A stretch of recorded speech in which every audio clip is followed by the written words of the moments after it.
Hello అందరికీ. ఈరోజైతే శ్రీరామనవమి స్పెషల్గా చేసే ప్రసాదాల రెసిపీనైతే చేసి చూపించబోతున్నానండి. వడపప్పు పానకం తయారీ విధానం వీడియోలోకి అయితే వెళ్ళిపోదాము. పానకం వడపప్పుకి కావలసిన పదార్థాలు: సాయి పెసరపప్పు, 2 యాలకులు, మిరియాలు, బెల్లం. ఇప్పుడు పానకం వడపప్పు ఎలా తయారు చేసుకోవాలో వీడియో అయితే చూపిస్తాను. ముందుగా అయితే పెసరపప్పుని వాటర్ పోసి 2-3 సార్లు అయితే కడుగు వేసుకోవాలి. ఈ వాటర్ని పారవేసుకోవాలి.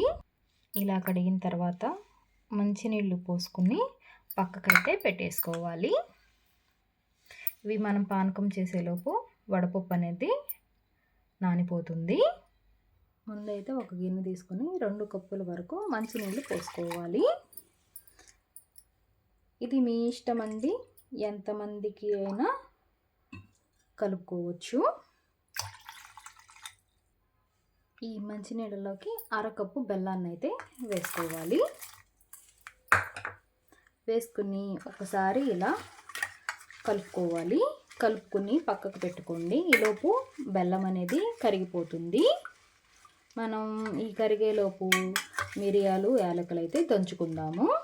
ఇప్పుడైతే చిన్న రోల్ తీసుకుని మిరియాలు, యాలకులు దంచుకుందాము.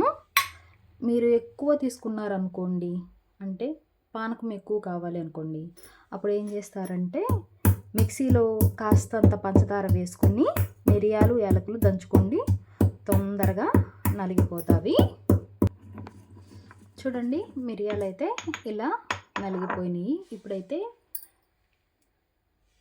బెల్లం నీళ్ళలో వేసేసుకుందాము. ఇందులోకి మీ దగ్గర ఉంటే తులసి ఆకులు అయితే వేసుకోండి. నేనైతే వేసుకుంటున్నాను. వేసుకుని ఒక్కసారి గరిటెతో అయితే కలుపుకోవాలి. మన పానకం అయితే రెడీ అయిపోయింది. బెల్లం కూడా చక్కగా కరిగిపోయింది. చూసారా, వడపప్పు కూడా చక్కగా నానిపోయింది. ఇవైతే గ్లాస్లో పోసుకుందాము.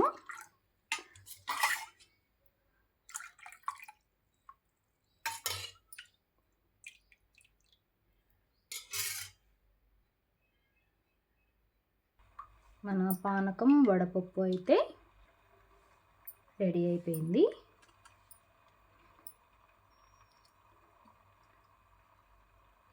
మా సైడ్ ఏంటంటే చలిమిడి చెయ్యరు, పానకం వడపప్పు మాత్రమే పెడతారు. ఇంకా అంతగా అయితే గుడి దగ్గర పులిహోర పంచుతారనమాట. నేను కూడా ఈరోజు పులిహోర చేశాను. శ్రీరామనవమి స్పెషల్ ప్రసాదాలు అయితే రెడీ అయిపోయినాయి. పులిహోర రెసిపీ కావాలంటే మన ఛానల్లో ఉంది, చూడండి, ట్రై చేయండి. స్వామివారికి ఇలా నివేదించండి ప్రసాదాన్ని. మీరు కూడా ఒకసారి ఇలా ట్రై చేయండి. నా వీడియో మీకు ఎలా అనిపించింది? నా వీడియో నచ్చితే లైక్ చేయండి, సబ్స్క్రైబ్ చేయండి, కామెంట్ చేయండి. మరిన్ని రెసిపీస్ కోసం నా పేజీని ఫాలో చేయండి. మరొక రెసిపీతో మీ ముందు ఉంటాను. Recipe with Usha.